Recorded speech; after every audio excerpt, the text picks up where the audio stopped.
How about some awkward karaoke?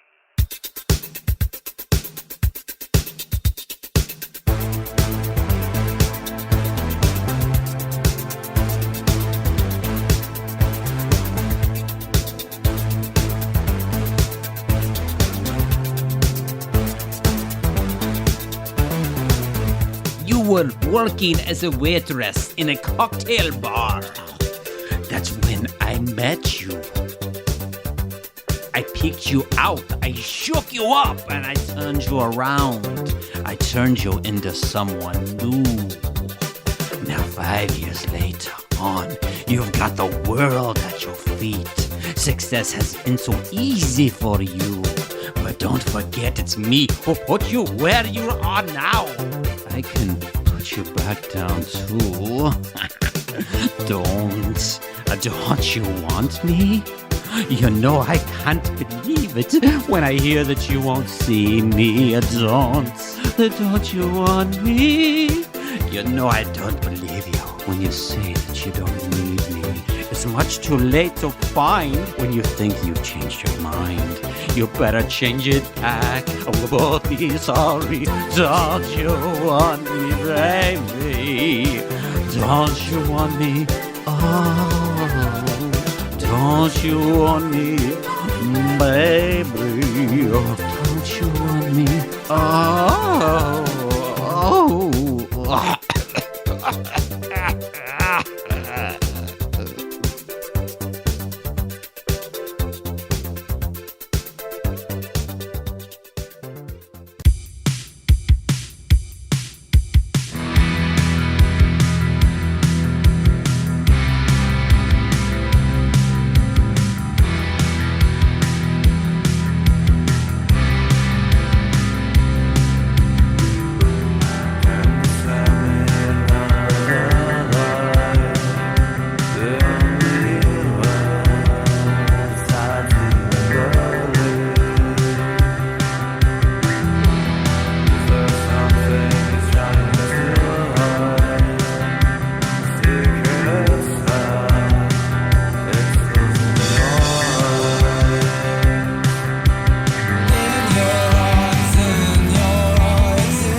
Greetings, fellow Earth babies, and welcome to Post-Punk Heartstrings. I'm Jimmy James S. Butler, and I am very pleased to have you here. Thank you for joining me. It's great to see you in my mind's eye. I welcome you into our virtual room, where many magical things will happen. This will be what I consider the final episode of my Season 2, and I'm ending this season with a really cool talk with Patrick Ave of Pazz Kluger. And as I've mentioned on some of my other episodes, I was using Pazz Kluger's song Locked as my intro song early on, and I really feel that the vibe of the song is totally post-punk. After I heard that song, I dug into all of the rest of the Pazz Kluger catalog, and there is quite an extensive little catalog waiting for you to go investigate. I encourage you to do that. Pat's got a way of pulling in the 80s sound, mixing it with a post-punk revival sound, and the end result is a dramatic Alterna Goth. And why do I say dramatic? Well, why don't you listen to our chat and find out? I'm not going to spend a lot of time on the intro here, but I do want to mention one thing up front because I know there are probably those of you who listen to the chat and then sign off pretty early and maybe don't listen to my whole outro that I usually do. And so for those of you who do sign off early, shame on you. First of all, you are very, very bad people. Okay, you're not bad. You're just very discerning in what you use your time on, and my outros sometimes are not up to snuff, I guess, but that's okay. What I wanted to say is that Post-Punk Heartstrings is now streaming to the Post-Punk Heartstrings YouTube channel. So I know there are those of you who may prefer to listen on YouTube or have that going in the background, or maybe have a little visual while you're listening. there's really not much of a visual, I don't think. There's a thumbnail video, I think. At any rate, I believe all of the episodes are now out on the Post-Punk Heartstrings YouTube channel. So please go and check that out if that is what you prefer to listen on. Even if that's not what you prefer, go and check that out. I feel like that's going to extend the reach of the show and help me connect with more people that I can bring onto the show and talk to, and maybe more of the niche fans that the show seems to resonate with. So with that, I'm going to send you into the conversation with Patrick Ave of Pazz Kluger. That was my dream sequence thing. With a really horrible falsetto ending. Here it is.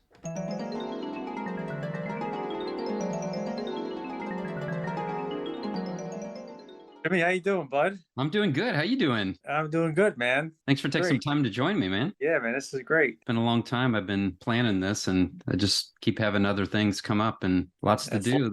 There's always lots to do. Yeah. But yeah, appreciate us finally doing it. I appreciate you being interested in my music. It's really, I really appreciate that. Well, you're welcome, and I love it. So that makes it easy to be interested in it. So for the benefit of the people listening, you are Patrick Ave. Yes. And I can call you Pat? Yeah, Pat, it's fine. Yep. Okay. And you make music under the project name, is it Pazz Kluger or Pazz Kluger? I call it Pazz Kluger. Okay. Pazz Kluger, okay. Yeah. I keep wanting to put that German slant on it when I say but yeah, the stuff I read online, I think somebody described it as Alterna Gothic. Yeah. Yep. That was somebody on indiecharts.com or something. Yep. Alterna Gothic at its best. Exactly. Yeah. Yeah, I like it because it's really post-punk, gothic, and there's a lot of kind of 80s throwback sounds to it. Definitely. That's what I try to do, you know? Yeah, and you do it well. The sound's been likened to Joy Division and Bauhaus. I hear even maybe some of the post-punk revival type sounds in there, like Interpol, which is like Joy Division, you know? Yeah. I really love the band The Sound from the 80s. You know who The Sound is? Or Yep. Okay, because I hear, you know, some of that in the synths and the guitar mix. You know, I hear a lot of The Sound, and that's one of my favorite bands. So yeah, they're great. They're great bands. And the Chameleons, I hear a little bit of that in there. And yeah. So can you just take a minute, just kind of tell me about yourself and how you got started with music, with playing? Yeah. When I was a little kid, you know, grew up in the 80s. When I was probably about 5 years old, I heard Don't You Want Me by Human League.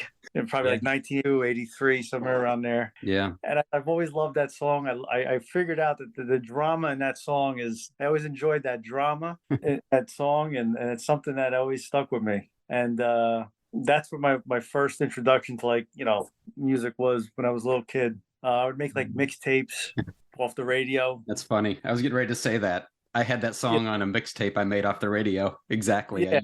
You record and hit stop at the right time. And exactly. I used to do all that, you know, 1982. So it was like, you know, Human League, Men at Work, and all that other stuff, you know. And I've always been interested in music from that age. And then as I got older, you know, I was probably like 7th or 8th grade. And we used to have this channel called Video Jukebox, where it's like people would call in and pay like 99 cents to watch a video, but you'd be able to watch them on the TV. People were actually calling in and requesting a video, and you'd be charged for it. I remember one time, and I saw the Sex Pistols, Anarchy in the UK, came on from the Great Rock and Roll Swindle. So that video came on, and I was just like blown away. I was like, these guys are like really crazy, you know? So from there on, you know, I started to get into punk rock and, you know, Sex Pistols, and then, you know, some Lookout Records bands like Operation Ivy and Screeching Weasel, and, you know, and that sort of thing. And then in the 90s, when I was a teenager, I started playing guitar, and we were in a punk band for a long time. And a couple of years in the 90s, we toured and we did a couple things. The band was called Kringle. I was a New Jersey punk band, and we used to play with bands like Blank 77. I don't know if you're familiar with those. The Casualties, those type of bands. And we used to put on all our own shows. We used to rent out VFW halls and, you know, and promote them and throw punk rock shows. And it was a lot of fun. It was a lot of work, but it was a lot of fun. And so I was playing a lot of punk rock in the 90s. And then I heard of Joy Division, but I never really listened to them. And then one day, a friend of mine, I was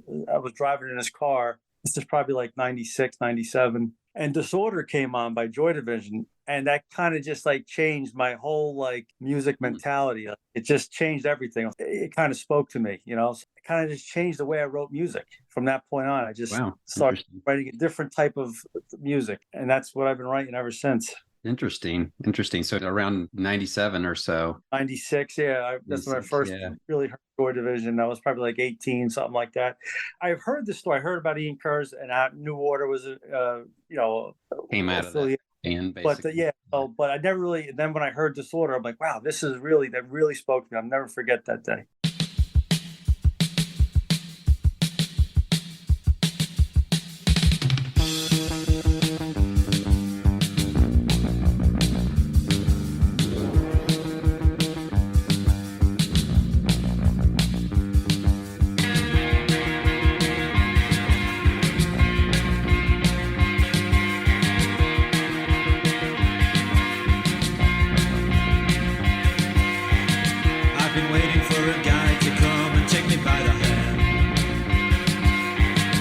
Sensations make me feel the pleasures of a normal man.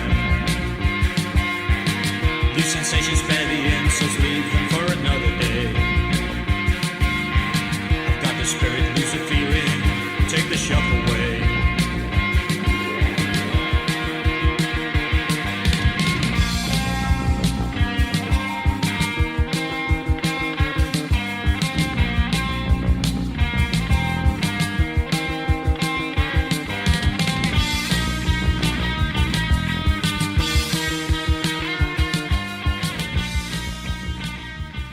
Yeah, I think the first release I heard was Closer from Joy Division. And that's not maybe necessarily the one that is the best to hear first.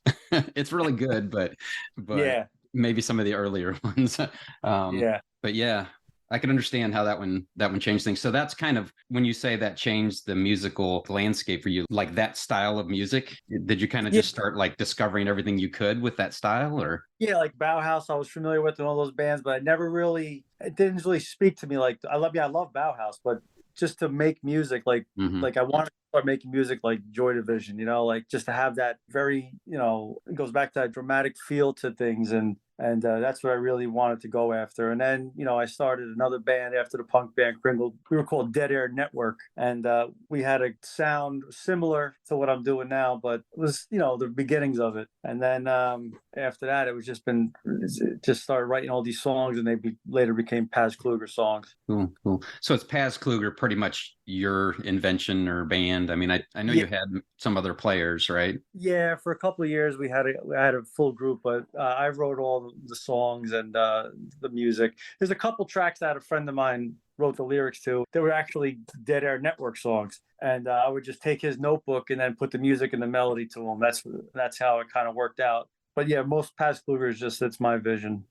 Cool. So this question should be interesting then, hearing a little bit of how your musical journey went. So what was the first album you bought? Probably Twisted Sister, Stay Hungry, like 1983, something like that. Yeah. I think I actually might have won it on a boardwalk down the shore in Jersey. I think I might have actually won it on the boardwalk. Stay Hungry. Yeah. Did you like that kind of music? Was that kind of what you were into, or did you just want it and so you had it? Yeah, I had it, you know, but then at that time, like Twisted Sister was like, you know, it was probably like 83, 84. They were like the big thing, you know. Yeah. But that was probably the first record I owned. Cool. So my first concert that was kind of in the post-punk realm was Adamant. That was back in 1984. My sister took me. I was 14, and it kind of blew my mind. And so that's kind of what started pulling me the direction of, you know, that style of music. So I wondered, was there any particular concert, either in your younger years or, you know, even since then, that this had a really big impact on you? You know, when I was in the 90s, I used to go to so many shows, just like local punk shows, like the Bouncing Souls and a band called the LES Stitches. We saw a lot, and Blank 77, just a lot of punk shows in the city. At a place called Wetlands, had some killer shows there. And a lot of that DIY scene, I really enjoy that. Yeah, cool. Know? So are you in New Jersey? Yes, I live in New York, but I grew up in New Jersey. You grew up in New Jersey, yeah. So New Jersey is kind of known for like punk rock bands, I think, right? Yeah, there's a lot of bands coming. Bouncing Souls are from New Jersey, Blank 77, a lot of punk bands from New Jersey. And didn't they have wasn't there like a legendary radio station or something in New Jersey? I'm trying to think what it was. WSOU 89.5. That might be it that I'm thinking of. Yeah. WSOU. Actually, my band played it. They have this guy, Pat Duncan show, plays a lot of punk stuff. We played on that show. A lot of bands played on that show. Yeah, that might be what the show I'm thinking of. There was somebody who play a lot of bands. Yeah, cool. And the Misfits are from New Jersey. That's my all-time favorite band. Well, yeah. The Misfits are from New Jersey. How can we forget the They're Misfits? from New Jersey? Okay, I didn't realize that. Okay. Yeah, New Jersey, yep. Nice. I was going to ask what your earliest influences were in the post-punk music scene, and it sounds like it kind of, maybe there were some in the background. You mentioned Human League. Maybe that's a very background type beginning. Yeah. Like I always listened to that new wave sound, and then it progressed with a sort of Sex Pistols to like a punk sound, but then it always in the back of my mind was like that. I love that dramatic feel to songs, like stripped down dramatic feel. That's what I kind of always go for. Yeah, and Joy Division kind of brought it all together, right? They had that dramatic feel, and then they had that style of music, and they had the synths. They had all the experimentation with the instruments and stuff like that. Great, yeah, great. So, but I'm into Glenn Danzig. I love Glenn Danzig. Speaking of the Misfits, I love Glenn Danzig. I love all his stuff. I'm a big Glenn Danzig fan. So I love The Damned. I love all those old bands, punk bands, Buzzcocks, great bands. It seems like there's a new one I'm discovering like every day from those old bands. So like I said, your music was described as Alterna Gothic by someone. How do you describe it? Do you? I just, I definitely try to put a little, dramatic edge to it, So I guess if you want to say that's Alterna Gothic, yeah, I kind of like that. I mean, post-punk's just kind of like a generic term, but that's the easiest way to describe it, I find. Yeah, you keep referencing the dramatic part, and that definitely comes out in all the lyrics along with the music. And we'll probably talk about that a little bit more, but yeah, I like the way you put it, dramatic. I was trying to come up with a word while I was thinking about this and listening and reading the lyrics, and that's a good way to put it. But so I know early on you said you had some players, you had more of a band maybe at the very beginning. So how has your process of creating music changed? The earliest releases I saw under Pazz Kluger were maybe 2009. 2009 self-titled. It was the first release. It was 7 songs, and then I put the band together. That came out probably right around this time, 2009. And then I put the band together January of 2010, a couple local guys from New Jersey. And we played till probably 2011 or the end of 2011. We recorded as a band the one EP, Insides. And then we recorded 2 other tracks, which I never really released. They're on SoundCloud, but I never really released them. Are those part of what's called the Undo Redo? No, that's separate. That's a whole different thing, isn't it? Yeah, that was a couple tracks that I re-recorded, and then this guy out in Vegas who I got in touch with was trying to start this little web record label. So I sent him a couple tracks to put out, and that was that. But when I recorded with the band, we recorded with this guy Bob Both, who actually recorded James Brown back in the place called Twain Studios in New Jersey, and they were produced by a friend of mine, this guy Marty Munch, who's goes by Punk Rock Records, punk rock pioneer in New Jersey, and that was that EP. It was a 4-song EP called Insides, which you might have seen on Spotify. I think it's streaming. Yeah, it's on Spotify. It's on your Bandcamp page too. Yeah. And we did 2 other tracks later as a full band. Karma Stay Away and Waiting for the End to Come, but they're on SoundCloud. Maybe I'll re-release those at some point, but that's what we did as a band. We played shows, and then it just dissipated, so who's got stuff to do, and that sort of. Yeah. And so how has that changed now from the music you made after that point, like your process? Yeah, I mean, the process is still the same. I'll come up, I'll just pick my guitar up, I'll start strumming, and I'll see what happens. And then once I get something I like, I'll start putting words to it. That's how, even with the band, that's how it always worked. They were just I would go in with the riff, with the bass line. I mean, I kind of do everything soup to nuts. And then, if someone adds something a little different, I mean, I don't drum. So usually the drummer, this guy Andy I was working with at the time, he would add some stuff to it. as far as the process goes, I just did everything from soup to nuts. Yeah. So there's a lot of digital audio workstations, sound layering, and different things like that. Yeah. Yeah, I use a DAW called Presonus Studio One, and I just record them right where I'm sitting right now in my basement. The 6 tracks we did was that they were at with the band was at a real studio. Everything else I've done in my basement from that point on. Yeah. Do you have a preference? But does it feel good to be able to do it yourself? Sometimes I miss having that studio feel. You go in, you cut it, and I like that too. But here, when I do it in my basement, it's just I could work on the guitar one day and just record it, and then come back, listen to it, and change it if I want, and drop the bass line. So I could spend more time on it, and then I mix it myself, and then I just do everything myself. All the artwork I do myself, and it's just my thing. That's it. Yeah, cool. A lot of people don't realize how much time it takes. Yeah. Much time. So you really have to have a passion to do it as well, right? Yeah, of course. The last EP, the full EP I put out was Fairy Tales in 21. Yeah. And I started recording that, I think, January of 21. And then I finished it somewhere right before October 21. So those 4 songs took about 8-9 months. Yeah, I can imagine. So I discovered you because I was looking for some free music to use on my podcast, especially as an intro song. Since I started, I've gotten a lot more loose with using music, because they all say, oh, you're not allowed to use any music. I'm like, you know what? At some point, I was just like, fuck it. I'll do what I want to do. And they'll say something. And I've gotten flagged over a couple stupid things, but stuff I wouldn't have ever expected to get flagged over using. But and I just had to take it off. So I was looking for music, and I think it was on SoundCloud that I came across Locked, and you just remastered Locked. Yes, I did. You just released it not long ago. And whatever version I found, it was relatively similar to the version that you just remastered. That was the same version. Yes, because there was one version with a bunch of hand claps in it. That was not the version. That was off the original EP I put out. Okay. Yeah, that was different. The first, and then that was the first version with the hand claps. It was a little different. Then I did for Undo Redo for the guy out in Vegas. I did Locked, and then I just remastered it, it's similar, but it's a little different. And then I just put that on Spotify, Locked was never really on Spotify before. Not the version that I did for Undo Redo. It's similar. It's a little different. Man, I spent a lot of time looking for music, and I was like not finding anything. And I as soon as I heard that, I was like, oh my God, this is perfect. This is perfect. It has everything you want from a post-punk song. I appreciate it. There's not a lot of synths in that one, but there's this little thing. It sounds like a synth, like towards the beginning, and then I think it repeats a little bit later. Got a couple notes. It's a synth that, and it's not in the other version, I don't think, that I heard.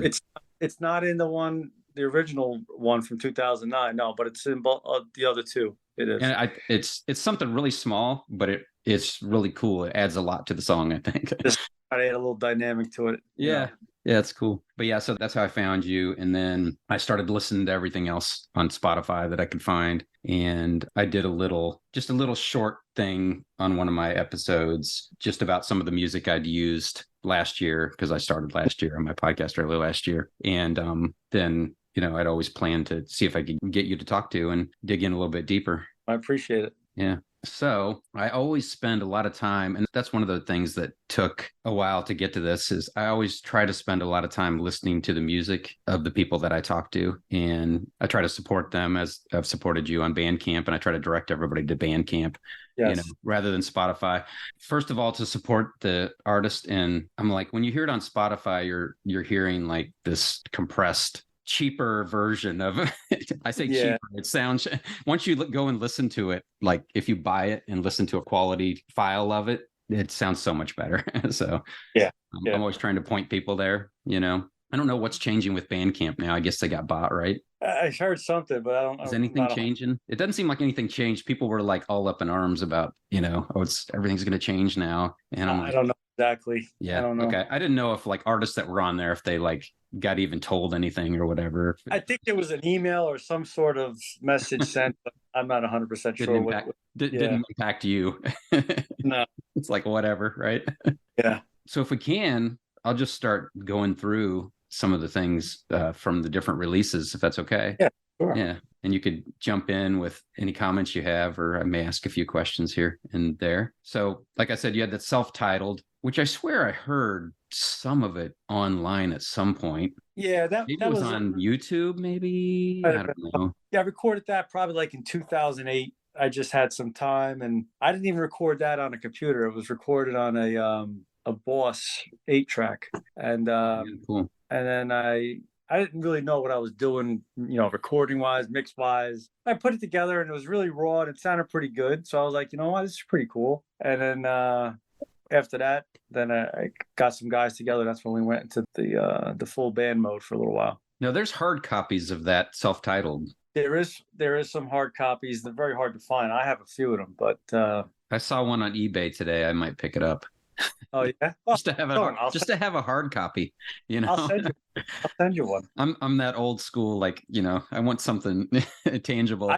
Too. I got a CD of that, and I have a CD of Insides, the second one. I'll send you both of them. Oh, sweet. Oh, that's awesome. Yeah, so they are out there for anybody who goes looking for them, who's might hear this. But like you said, they're hard to find. Let's see. I might have some of the listings of the songs. Karma, Stay Away, Sins. Yes, they were all on Forfeit of Life.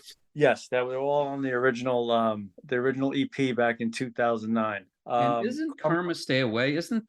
Was that rewritten into like a different title song? I think it was. No, we did Karma Stay Away as a full band. That's one of the ones we recorded as a full band. That's not on an EP, but it is on SoundCloud. Okay.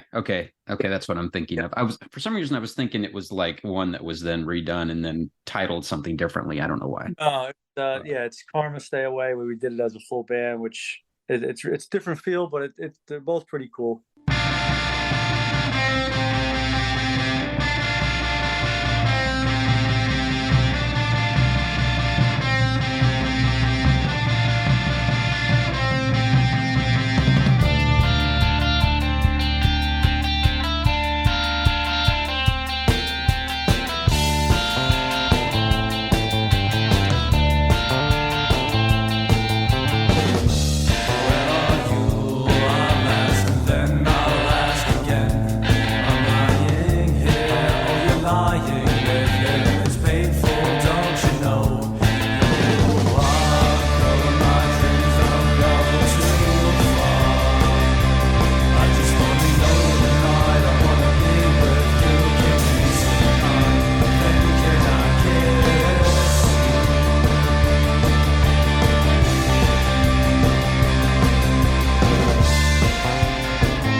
So that's a 7-track, Always in the Dark, Pretending, I See You, and then Locked. The previous version of Locked is on there, right? Yeah. In 2020, I remixed Pretending and Forfeit of Life. You can find those on SoundCloud off the original. Yeah, so if you check out SoundCloud, you'll find Forfeit of Life and Pretending remixed, and they sound a lot better. Yeah, I'll definitely look at those. So then you had, like you said, you did Insides that next year, 2010. So my favorite song from that one is the first song, Naughty Things. Oh man, yeah, I really love that song. That came out and there's an interesting story with that one, because the drummer Andy at the time, he brought his uncle, who was a fantastic musician. He brought his uncle to the studio that one day we were recording, but Marty and this guy Bob both. And we said, you know what, let's try to add some piano to this or something. And he sat in on it and added the beginning part on the piano. The intro. Phenomenal. I was like, wow, this like really, it worked out perfect. Yeah, that's awesome. Yeah, it's awesome. It starts out, you're not sure where this is going, right? Yeah, and then it just hits like a sledgehammer. That bass line comes in. Awesome. It's awesome. Yeah, and then, the electric guitars holding the background all together. I love it. I love it.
then, so right off the bat in the song, like you get a pretty big indicator of what your lyrics are going to be like.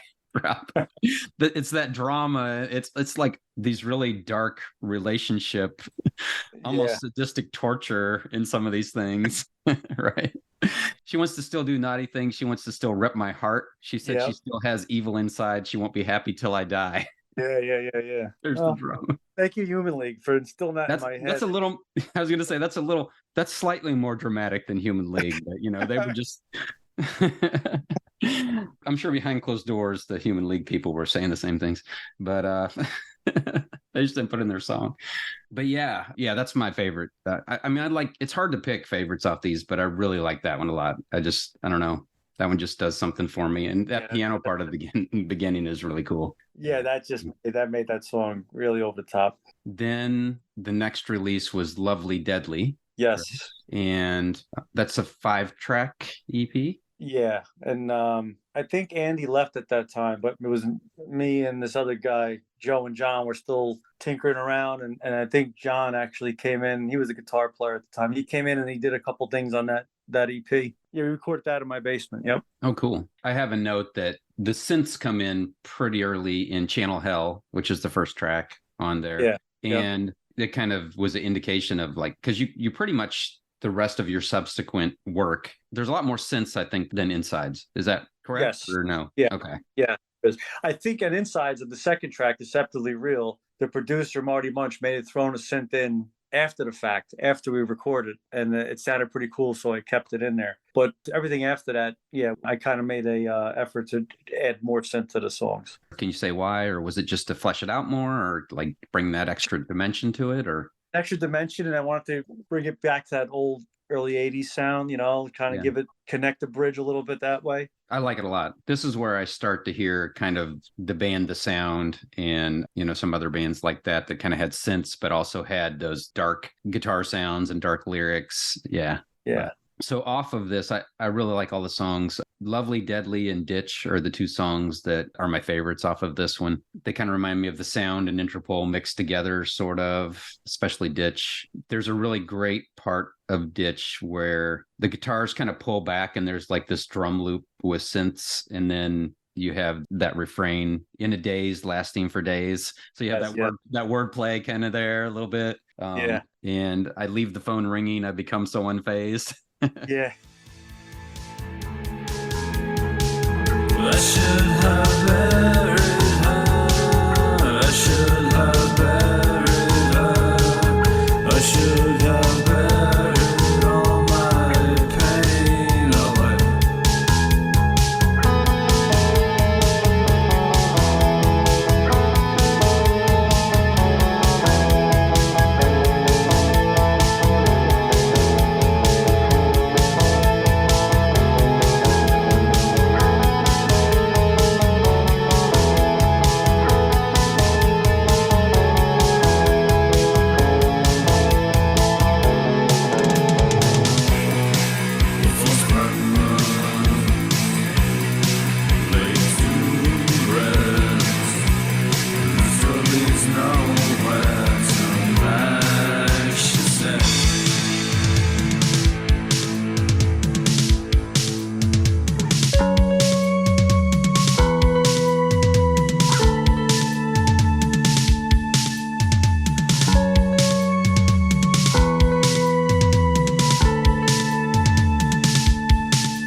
dark relationship stuff. It's like you're jilted in every song, right? Yeah. Well, hopefully just in the music, not in real life. But sometimes I dig into the lyrics and kind of they make me think of things. This one made me think of the relationship that tears you up and it kind of makes you dazed and disassociated. So that's the point of it, is to give everybody their own, make everybody feel something, that they want to associate it with, Right. Yeah. So, but yeah, really like that. Really cool. And then you kind of corrected this maybe a little bit. I had that this after Lovely Deadly was when Crucifix Records kind of came into the picture, but it sounded like maybe that was earlier. No, it was right around the same time. I think I released Lovely Deadly. That came out probably, I think it was Valentine's Day. I released that in 2013. And then I started talking to that guy from Las Vegas.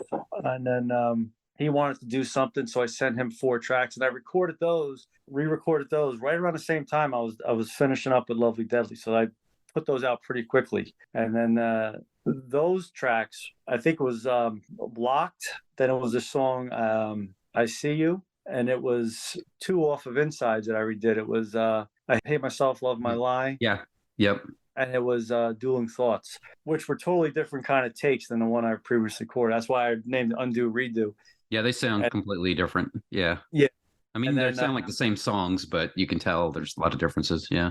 Yeah. And then we sent that out. And then that came out right within a couple of months. I think that came out maybe April of 2013. So I was a little confused because I was like, okay, this Crucifix Records thing, I saw it on SoundCloud and it had the Undo Redo thing on there. And then I was like, what is this? Is this like a record company or something? And then I went and I saw they still have a Facebook page. Yeah, they do. And I see they have some listings, but not that many. But they had Insides listed on there, I think. They had Lovely Deadly listed, I think, as on their stream page. And I'm like, what the hell is this? Like, what's it? Like I said, the guy was starting a net label. I don't even think he follows up with it anymore. But yeah. It's something I sent out. And then, just those 4 tracks. Was that an experience that was non-plussing for you? Or was you, you seem, or was it just whatever, No, I mean, I don't think he put much effort into it. So it kind of so gotcha. Yeah. So then is it the Ghost of or the Ghost of Pazz Kluger? It's the Ghost of the album.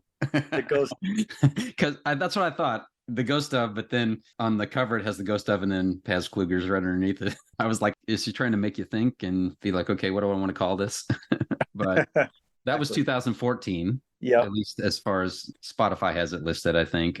The first track on this one is Wish Me Dead. So we got more of the synth loops and those awesome, like, crunchy guitars, and that it really, like, fleshes out the song. I love, like, wall of sound type stuff. So when there's, like a sustained, like, guitar or synth in the background or front or whatever, I don't know. I just dig that, Yeah, me too. Really love it.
It's important to me to get a good bass guitar mix too. I love like a deep bass sound, and I try to make a lot of cool bass lines, you know. So it's not just the bass isn't just always following the guitar. I try to like make them do something different all the time, you know. Yeah, I mean, I don't know if it's true because I'm not a musician, but I get the sense in a lot of these songs when I listen to them, a lot of the times, whether it's true or not, it feels a lot of times like the bass is leading things. Yeah, I would say that's the case. I mean, it's like almost like a public image limited thing where the bass is like the driving force of the song. That's what I try to do. Yeah, and I think it takes a lot of art and talent to be able to do it just right, because you can be overpowering with the bass too if you're not careful, I think. Yeah. But yeah, you do it very well. It's very, and that's one of the trademarks of all this music. I just try to make cool songs. At the end of the day, I just want to make a cool song, you know? Yeah. And a song you want to listen to, right? Yeah. So yeah, that's what it's all about. My absolute favorite on this is A Fix of Hurt. Yes. And just a beautiful, brilliant song. And I was laughing because I've been listening to the music all week, and I was driving into work, and I have a playlist, a Pazz Kluger playlist, and it's got everything that's on Spotify on it because I'm just listening to it over and over again. Yeah. So I'm listening to it, and A Fix of Hurt is on. So I get to work, and I go in, and I have a morning meeting in the conference room with a bunch of people, and I have my phone. My phone's on silent. In the middle of this meeting, A Fix of Hurt starts playing like out loud in this meeting. And I have it on silent, and I'm like, did Pat put some sort of virus in this song that it penetrates through phones? Did it clear the meaning? I mean, yeah, no, luckily it's a pretty laid back group of people, but there was probably 10 or 12 people in there. And I was like, oh, I just picked it up and paused it, but it got a couple measures, out. I was like, no, I just thought the meeting needed a little music. So yeah, I think it was Bandcamp. When I close it on my phone, it's still kind of there in the background. But when I have my phone silent, I've never had anything, poke through that wall. So, wow. Strong song. Song. Yeah. Haunting song. Haunting song. She never has apologized, never looked me in the eye and said I'm sorry.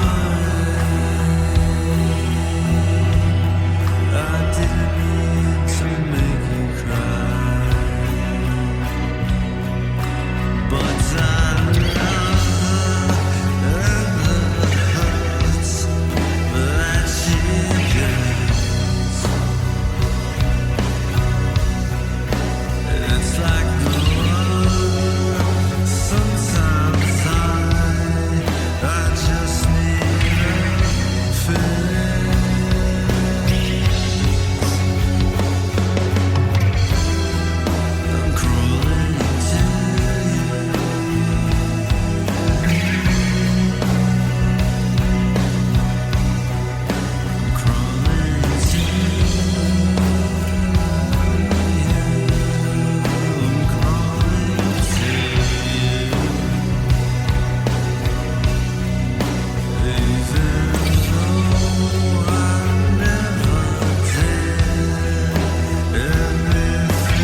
Yeah, I love it. Talk about like a wall of sound, you know, like on this song. It's like a shoegazy ambient sound. It kind of reminds me of the church just a little bit, but that's because of the ambient part of it, I think.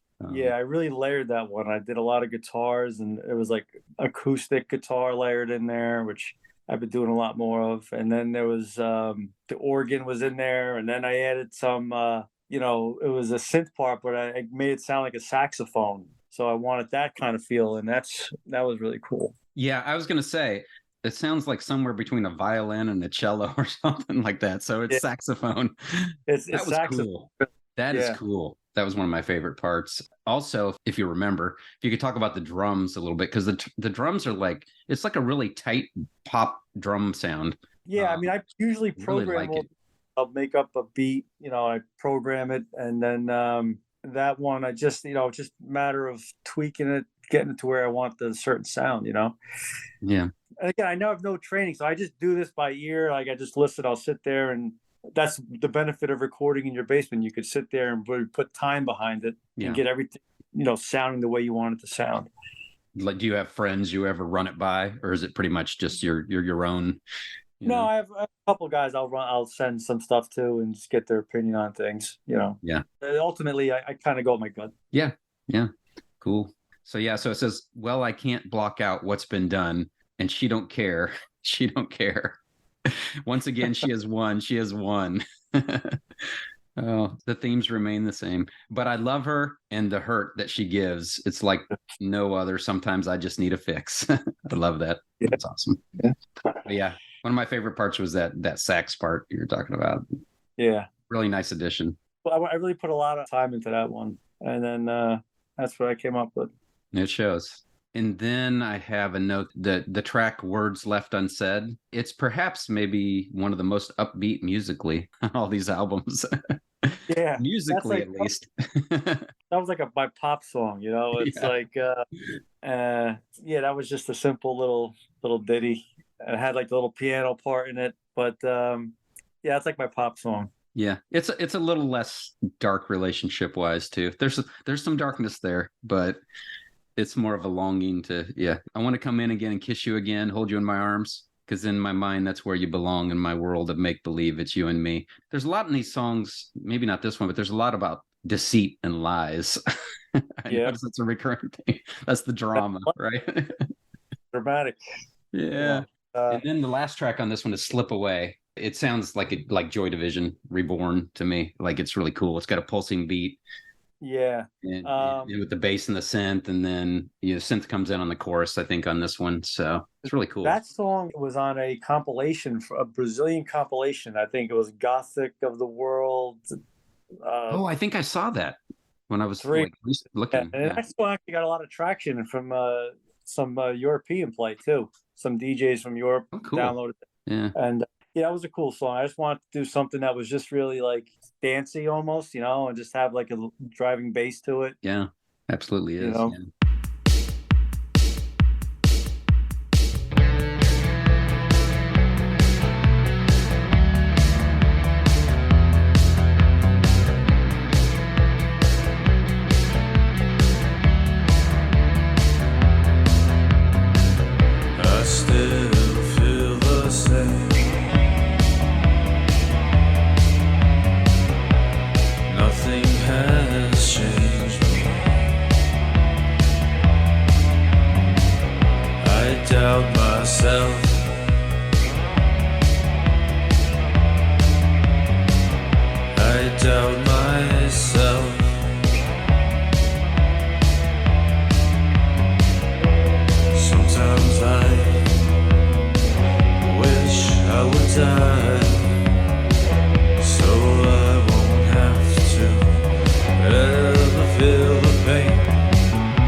you ever, like, I know a lot of people will submit their songs to there's different catalogs and things like that.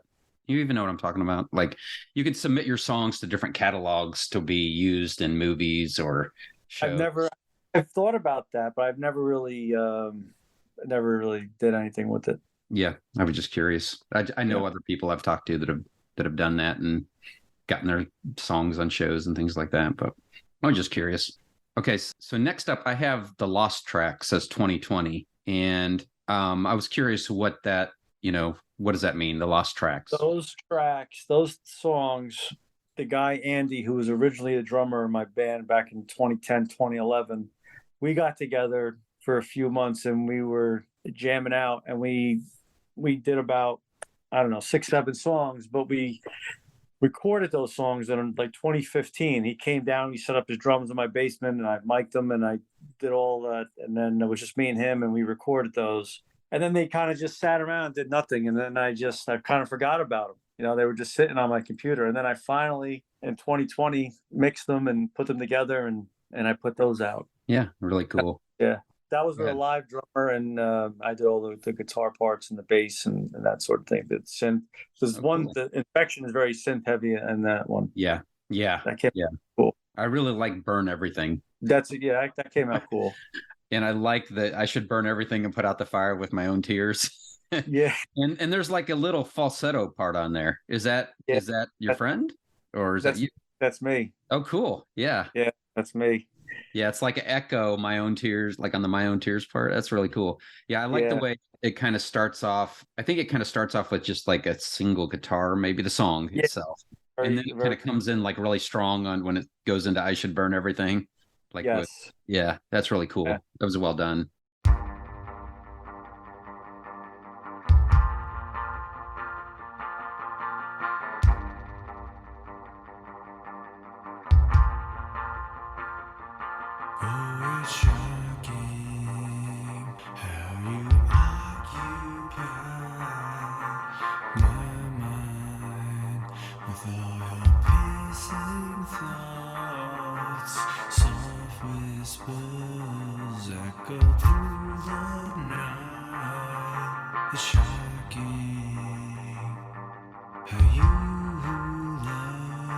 I should burn everything and put out the fire with my own tears.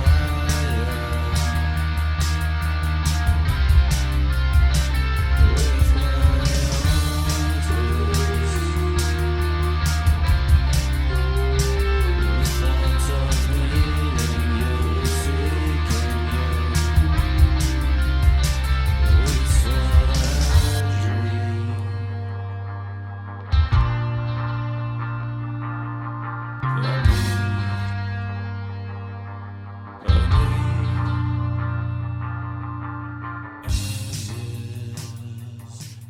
The falsetto part, believe it or not, I was listening. Believe it or not, I was listening to the Beach Boys a lot. I was like, you know what, I want to do something like that, Okay. And that was like a perfect opportunity to throw it in. That's cool. Yeah, it was a nice thing to add in there. Then the other one I wanted to mention off of that one is Witches. That was a real different style song we did. Very different. Yeah. And then kind of in the middle of it, it kind of changes up. It reminds me of the Chameleons. Like there's these guitar chords. It slows down, I think, a little bit. Yeah. There's like that. There's like that, like repeating. I don't even know what you call that at the beginning. The guitar part that repeats. Yeah. A lot of that, and then it slows down. And at the end, it kicks into a really one of my favorite choruses I've ever done is that part.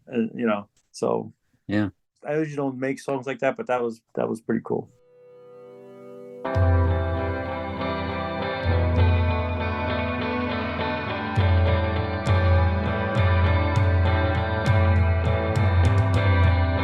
I see a spider on the wall.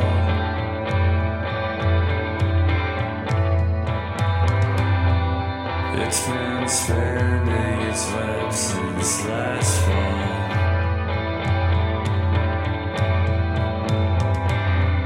That's when she started to turn.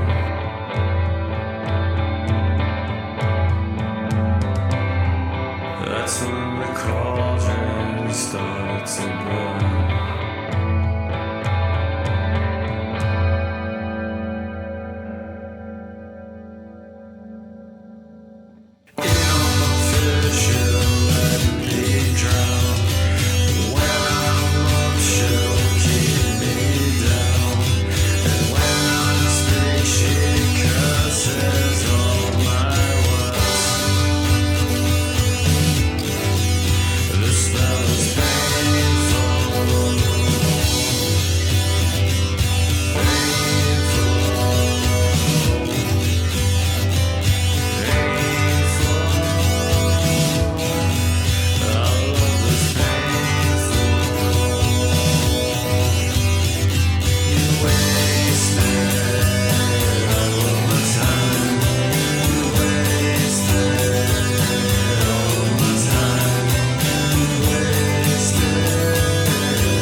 Well, and I think part of the key of having really interesting music is like you have a lot of variety in your songs, you know? Yeah, they're different, but they're the same. Like they go Right. together, but Exactly. yeah. Yeah, they fit together. They fit into the same style stylistically, but there's a lot of variety within them and a lot of changes within them, you know? And I think there's a lot of bands I listen to that it's like, oh, that's a really cool song. Okay. But then the next one's kind of pretty much the same. And there's like not much change throughout the song, you know?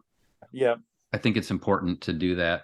I think it makes it really interesting. Without a doubt. I try to the creativity of it comes through. So yeah, I try to add like dynamics to the songs and that sort of thing, just to give it a little feel different from chorus to chorus, or you know. Yeah, cool. So then we come to Fairy Tales, and that's your most recent stuff that's on. Well, unless you consider the remastered lot. Fairy Tales. That's the most recent stuff that's out on your Bandcamp page, I think. Yeah, Fairy Tales was that was my I really liked the way that EP came out. Yeah, I like it a lot. I was looking, I was like 2021. Wow, it seemed like it was later than that, but I guess that's right. 2021. I mean, in my mind, that's my Phantasmagoria from The Damned. That's like that's the feeling I was trying to go for when I did that EP, and it came out really good. And two of those songs, a friend of mine wrote, and I did the music, but he wrote the lyrics.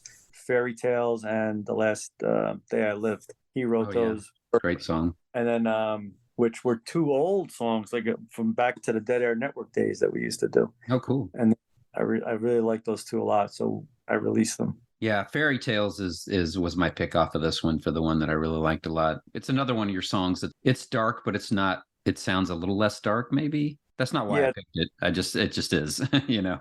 It's got the little riff, you know, that kind of gives it a little, not poppiness, but it's not as dark. Yeah.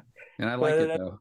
I layered that a lot too. I had a couple guitar tracks with acoustics and electric, and it just came out nice. I had just added a lot of chorus to the acoustic guitar, and it gave it like a nice wet feel almost. Yeah, it's cool.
I like, the lyrics of it. My friend, he wrote the lyrics of that one, and then he wrote the lyrics of The Last Day I Lived.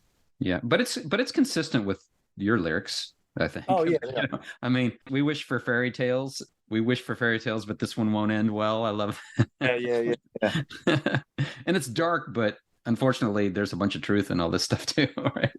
But I have a a good friend of mine, my friend Dave, and we go back many years. Like I said, he would just give me his notebook when we were doing songs, and I would just flip through it, and whatever caught my eye I would write a song to, and that's how we did it.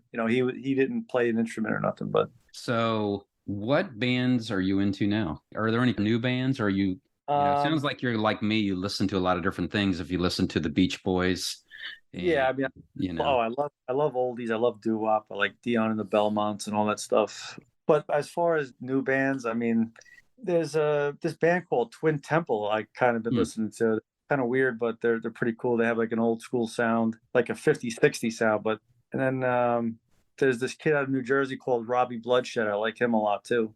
He plays with this band. Well, he has his own stuff, but he also plays with this band Mooring Noise, which is the bass player for Danzig. He's played drums in that band. He's from New Jersey too. Yeah. Yeah. You mentioned 50s and 60s. Have you ever listened to any of the garage rock that came out at that time? I mean, I know what you're talking about, but I like more of the doo-wop sound, you know. Okay. I think that garage rock sound is really interesting. There's a whole bunch of music there I didn't even know existed. It's sort of like the precursor to punk, sort of. Yeah.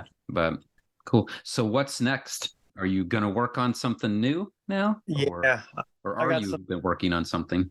Yeah, I recorded a song last year. I just haven't put it out yet. It's going to be I'll put it out probably in 2024. And it's going to be probably like a 2-song EP that I'm working on. And the first song I got it down. It's just I didn't release it yet. And it's cool. It's got a different sound to it too, but it's still in the same realm of what Pazz Kluger is. So that's coming out. And I'm probably going to remaster I See You from the Undo redo. Oh, nice. And I'm going to send that out because I kind of like that one a lot. Of all my songs, that to me, I like that one a lot. So I want to get that out on Spotify too. Cool. Yeah. So I'm kind of guessing you don't play out a lot or ever now. Last show I did was probably 2016. And it was really just me with an acoustic guitar. I did a lot of these songs acoustically. Yeah. Which is pretty cool. Came out cool. But that's the last show I did. Yeah. Any plans to do anything like that? You know, I think about like getting a band together again, but it's just it's so much work. It's so much time to put into this. You know, I barely have enough time to do it on my own. You know, right. To get it together and to get their schedules down and then teach them all the songs and all that stuff.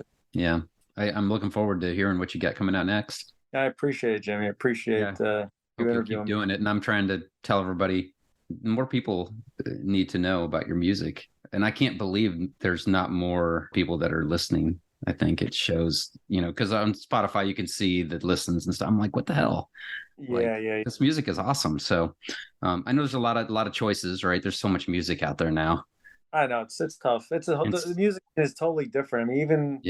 I mean, I don't even think kids today are going out and seeing bands really. I mean, it's just, I am just time. Yeah. I mean, that's because I'm old and now I can afford it and have the time.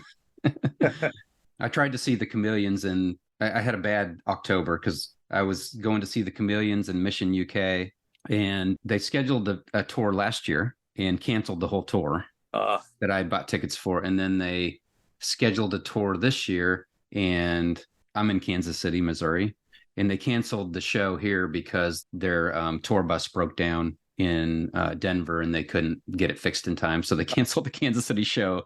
And then I was supposed to go see the Church the next week, and I got COVID. Like I was getting ready to get in the car and drive up to Omaha, Nebraska. And I was like, wow, man, I feel like crap. I guess I should test just in case, because I don't want to go and, you know, into a group of, you know, people and whatever. And yep, positive. So I missed that one too. But I saw the Church maybe 2015 or 16. They opened up for the Psychedelic Furs. I've seen the Furs. I love the Furs. Oh, me too. I mean, man, that guy, Richard Butler, he's still putting on a hell of a show. Yeah, it's pretty amazing. Really, my wife were going to go see them. This was probably 2015, 16 too. And they were playing Scripted Abridged from start to finish. They were doing that start to finish. Yeah. And then my wife was pregnant at the time and she wasn't feeling good and we just didn't make it out.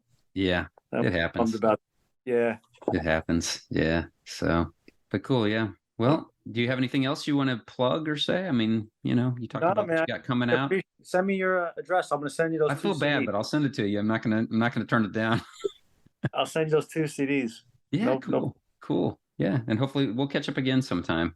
You know. Yeah, definitely enjoyed this. Yeah. I really appreciate the time talking to me, taking the time out to do it, because I know everybody's time is super valuable. So appreciate it, Jimmy. Thanks a lot. All right, Pat. Thanks for your time, man.